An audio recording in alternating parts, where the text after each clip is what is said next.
All right, time to round all of them. Touch all four. It's time for the Daily Basis. Craig! Always keeping us on our toes, throwing in the Joe Lisi, Craig, when the time feels right.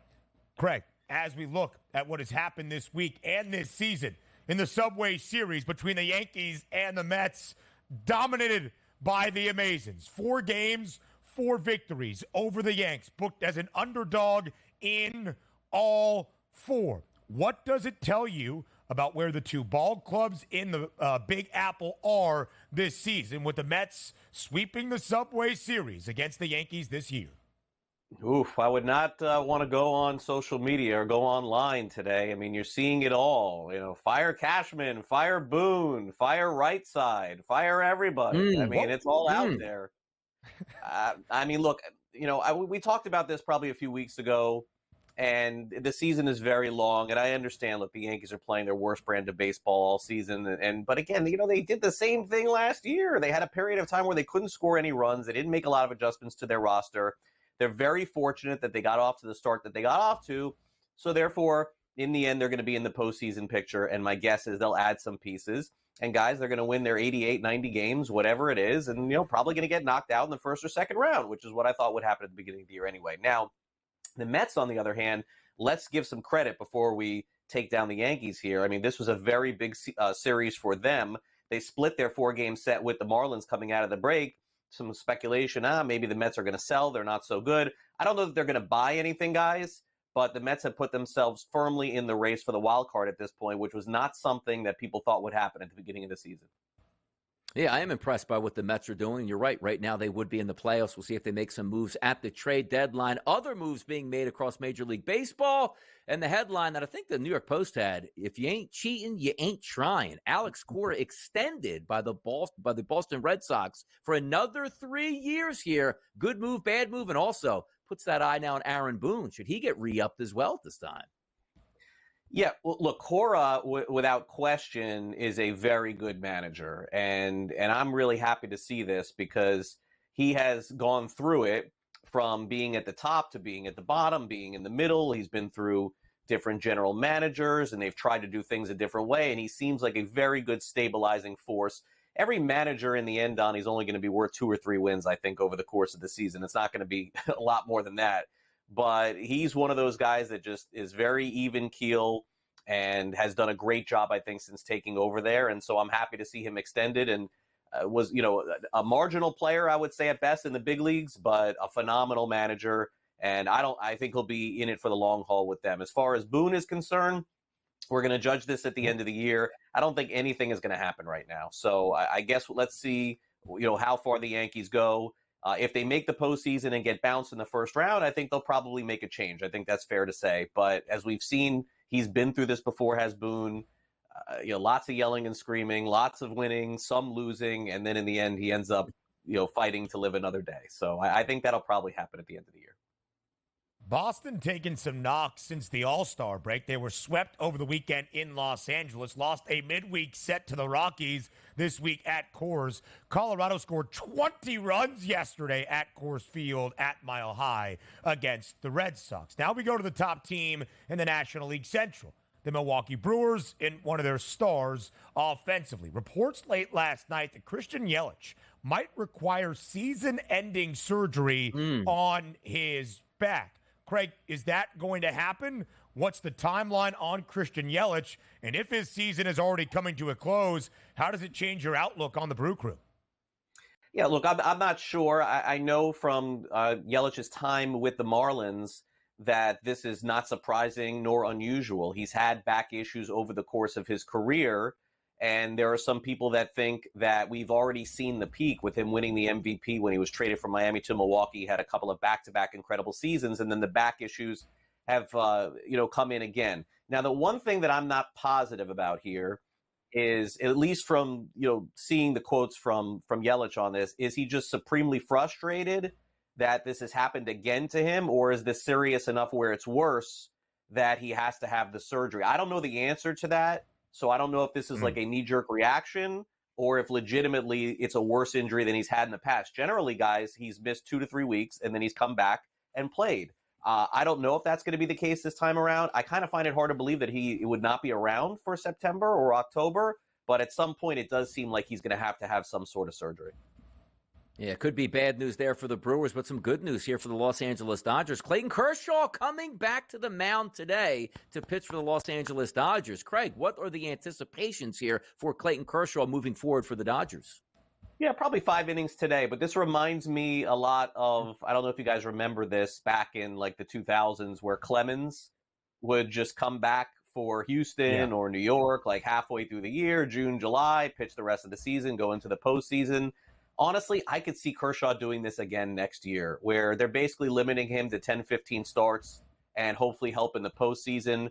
I would temper the expectations right out of the gate. This is not Paul Skeens pitching today. Kershaw, this is his last year, or next year will be his last year. But certainly I think against the Giants today, you're looking at maybe 85 pitches. You're looking at 5 innings and hopefully a close game. Giants hitting the ball a little bit better lately, that's for sure.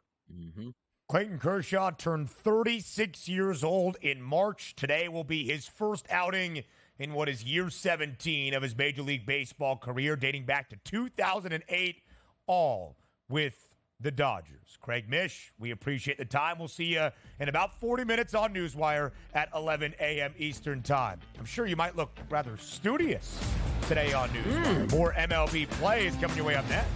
SportsGrid social media accounts have been telling you it's time for some best bets and baseball breakdowns for the last 24 minutes, so here we finally are. Only an 8-game Thursday slate around MLB in a game this afternoon in Los Angeles, the 4th and final game of a set in the California rivalry between the San Francisco Giants and the LA Dodgers. You heard it from Craig Mish, what he expects and anticipates out of Clayton Kershaw in his 2024 season debut. The Dodgers a favorite at -142 on the money line. DRS, the Dodgers took the first 2 games of this set. They had won 5 straight following the All-Star break.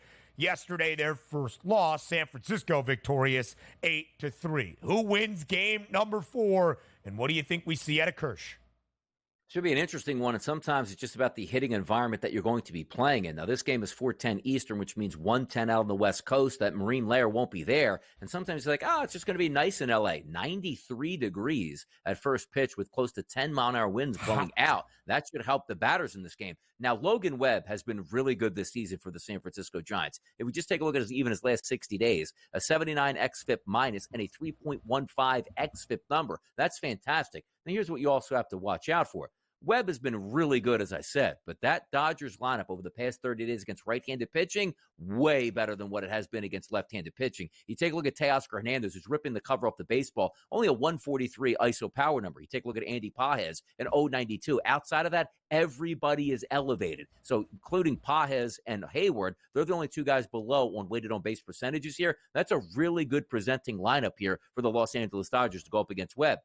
The question marks, as always, are going to come into what are we getting actually out of Clayton Kershaw? Healthy and ready to go, right. 5 to 6 innings pitched, 1 earned or 2 runs or less, then you're going to be in this ball game. But for my money today, it's not a fade of Clayton Kershaw. It's just saying to myself, I got Logan Webb on the mound. I pretty much know what I'm getting out of him. As long as the bats don't go crazy for the Dodgers, I think the San Francisco Giants can get a couple runs off Kershaw. So I'll take the short plus money price here on the San Francisco Giants today.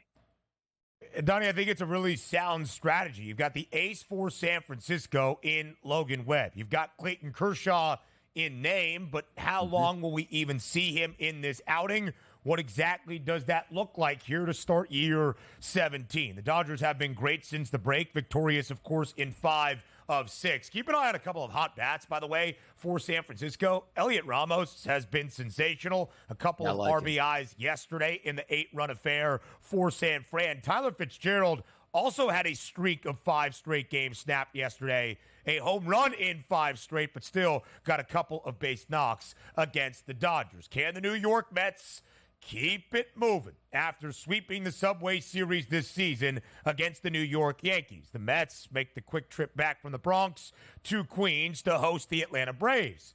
The Braves had their second game of a doubleheader yesterday at home, rained out against Cincinnati. So for the 3rd consecutive day, Chris Sale is supposed to start a baseball game. Atlanta, an ever so slight favorite with the National League Cy Young favorite Chris Sale on the bump at Citi Field. One would think that probably helps you out as a pitcher getting extra time off, but sometimes they're just used to throwing every 5 to 6 days at this point. Now that's no longer the case. However, if you see that 7.5 number, you talk about the Braves, you always initially want to go under. Chris Sale's been very, very good this year overall. The Mets over the past 30 days haven't hit left-handed pitching all that well. And that just means any lefty, not maybe the best lefty right now in the National League for certain. You take it over and you see what the Atlanta Braves have to offer at the dish. It's not much here. I do think in the lineup right now, it's Kelenic, Alvarez, Ozuna, Olsen, and Duvall. But I do think I did see that O'Reilly, I want to say, was activated off the paternity list for today. So he should be back in that lineup, maybe to help them out. Severino's not a great pitcher by any stretch, but it seems like every pitcher that goes against the Atlanta Braves can have a great outing here. I do think the Mets overall the better team, but I'm more likely to say to myself, I'm going to get a healthy, rested Chris Sale and a bad lineup for the Atlanta Braves in a division duel. I'll just lean on the under at this point. One of the 2 games of this 8-game slate that are in the evening hours, 7.5 the total. San Diego looks for the sweep in the first baseball game of the day, starting a little bit afternoon in the nation's capital against the Nats. Dylan Cease on the bump. The Padres a hefty road favorite. Will it be a perfect 3-for-3 against Washington this week? Yeah, I want to go over the total because, like, hey, look at that. Patrick Corbin's on the mound. But as you say that, Patrick Corbin's been okay against right-handed pitching over the past 30 days. But take a look at that Padres lineup against lefties as a whole. Ariz has been great. Machado has been great. Camposano has been great through 3 at-bats. That doesn't count. Everybody else has been terrible. Tough game to call, but again, maybe they got to do it. It seems like an under to me. San Diego scored 12 yesterday. Luis Arias, a couple of RBIs. Jurickson Profar, a couple of RBIs. Kyle Higashioka, 3 ribbies yesterday. More baseball with a New York emphasis next. Only 8 games on this Thursday Major League Baseball slate, but we break them down for you in Donnie's final segment of this Thursday on the early line. The money line coming up at 11 a.m. Eastern time on SportsGrid Radio. A couple of midweek sets continue for a 4th and final game in L.A., as we shared, between the Dodgers and the Giants. Clayton Kershaw's season debut at the Ravine. Also the case in Cleveland. The Guardians hosting the Tigers for the 4th and final game of this set. Cleveland has won the last 2, looking for a series victory on this Thursday. Booked as the heavy favorites to make that a reality at minus 166. Yesterday, DRS, a 2-1 final. It was Josh Naylor with an RBI single, scoring his brother Bo Naylor. That was the game-winning run late. 7.5 the total today. Might we see more offense, or we stay at under once again in the land? Something has to give today because the Cleveland Guardians offense hasn't been that great. Left-handed pitchers, right-handed pitchers, Ben, it doesn't seem to matter here. You take a look at Kenta Maeda. If we have 13 pitchers on the card today, because once again, it's a short card, past 60 days, minimum of 20 innings pitched. Kenta Maeda is 11th out of 13 pitchers with a 108 xFIP minus, which isn't terrible, but also an ERA accompanying that, if you like that metric, 8.33 over the past 60 days. If you're looking at his non-analytical numbers, which means what has actually happened to him at the plate, his last 80 batters, a 274 ISO, elevated. A 437 weighted on base percentage, elevated. But here's the issue. You take a look at Martinez batting in the 2-hole today, a 178 ISO and a 329 weighted on base percentage. They're not marginally above average here. You take a look at Junkenzie Noel, 269 ISO power, number 373 weighted on base percentage. He might be the best of it in that lineup. And then Bo Naylor in that 9-hole here, how many bats is he going to get? He actually has elevated ISO and weighted on base percentages. But you notice who we're leaving out here? Stephen Kwan's got terrible numbers over the past 30 days against right-handed pitching. Jose Ramirez, terrible numbers there. Will Brennan, really bad numbers at this point here. So it's one of those where do you just say to yourself, he's a bad pitcher, and eventually that Cleveland lineup is going to get up for him or not? Flip it over to the other side. Gavin Williams, average pitcher here, and I like the look of that Detroit lineup much, much better than I do for the Cleveland Guardians. We wouldn't have been saying that, Ben, before the All-Star break, but now it looks like that team is finally starting to wake up. This is a tough game, but the one thing I do know is that price point, 178 is a tough one. Maeda is a bad pitcher, but I can't lay 178 with Gavin Williams out there. No way. Rubber match in an American League East divisional duel today. The Blue Jays hosting the Rays. Tampa won the first game 4-2. The Blue Jays respond yesterday 6-3. By the way, Vladdy Jr., he has been a part of trade speculation. Home run yesterday, 2 RBIs, batting near 300 this year. Has looked pretty good. -116. Toronto, a slight home favorite in the 6 to take the rubber match. Will the Jays do that? I'm not sure. I don't think they have the better pitcher on the mound today. Take a look at Taj Bradley, who's really set it up here. Last 60 days, if we include home and away splits, an 83 xFIP minus and an ERA of 2.20. Couple that with a 3.41 xFIP number, he's really handling his business. Also, take a look at the non-analytical numbers here. ISO power number 023, weighted on base percentage 195. Through his last 96 batters, that is absolutely tremendous. Not a great-looking lineup outside a few batters here for Toronto. George Springer's got some really good numbers against right-handed pitching over the past month. And as you said, Vladimir Guerrero Jr., last 79 at-bats against right-handed pitching, Ben, 338 ISO, 423 weighted on base percentage. Certainly doing damage with the rest of that lineup, a lot to be desired. If I'm looking from Chris Bassett's angle here, he hasn't had a bad last 30 days. 103 batters he's faced, a 109 ISO, which is very good, and a 333 weighted on base percentage, which is average. And quite frankly, you only have to be average typically, Ben, when you're taking on the lineup for the Tampa Bay Rays. So maybe an underlook might be the best side of it because I really like Taj Bradley. I just don't have an offense I'm getting out of Tampa Bay. So let's lean on an under today. The Rays 51-51. Since the start of July, the Rays have never been better than a game above 500 or worse than 2 games below 500, hovering in mediocrity. Speaking of mediocre, it's an insult to the word mediocre to refer to that as the White Sox, who have now lost 10 straight games, are 50 games below 500 with a 27-77 record today in Texas, where they got blown out yesterday 10-2. The Rangers and Max Scherzer, nearly a $2.50 favorite. Scherz thing, like a sure thing, is Texas going to run away with another victory today over Chicago? Now, yesterday, when you tell somebody your favorite RBI prop of the day is going to be Corey Seager, and in the first inning against a certain pitcher, you could say he's showing off, or, hey, Donnie, you were flexing. You're flexing. That's what I did yesterday. There it is. Flexing an easy home run shot. But what if I would have told you now? Analytically, the better pitcher on the mound is not Max Scherzer. You would normally see that price, Ben, and say to yourself, of course, it's Max Scherzer going up a guy I never heard of here. Well, take a look at Max Scherzer over the last 60 days. His xFIP minus number, a 104. Jonathan Cannon, a 100. But as always, the issue is, what am I getting out of that Chicago White Sox lineup here? If you tell me right now, like, yeah, Scherzer's been bad, we can abuse him a little bit, get 4 to 5 runs, they would be in it. But isn't that the question mark? Like, if Scherzer goes out 5 innings pitched and 3 earned runs, I don't think anybody's saying, like, yeah, that's going to be a W here for the Chicago White Sox. That's the tough part here. I actually would lean more towards an over in this game than I would an under, and more towards a side, not necessarily, because I'm not paying that price on Max Scherzer. This isn't 2016 Max Scherzer. Come on. I like the look, DRS. In Miami, can the Marlins complete the sweep of a 3-game midweek set against Baltimore? Can't happen, right? The O's are greater than a $2 favorite. The ace of the staff, Corbin Burns, is on the bump. Like, this is it, right? Baltimore's not going to get swept today in South Florida. An xFIP number last 60 days, 88 xFIP minus for Corbin Burns, which is very good. Roderick Munoz, ready for this one, Ben?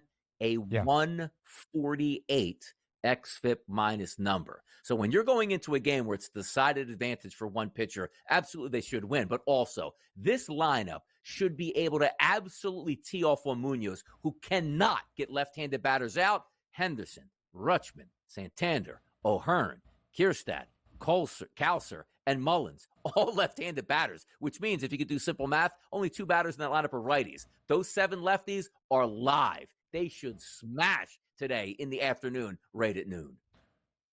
Yeah, I think they should. Baltimore needs it. Win a game and extend your lead in the American League East, at least to go 2 games up over the Yanks. DRS, we appreciate the time. As I'm treating you like a guest. All right, I'll see you tomorrow, Friday, 8 a.m. Eastern time here on the Early Line. Money Line starts in just a few.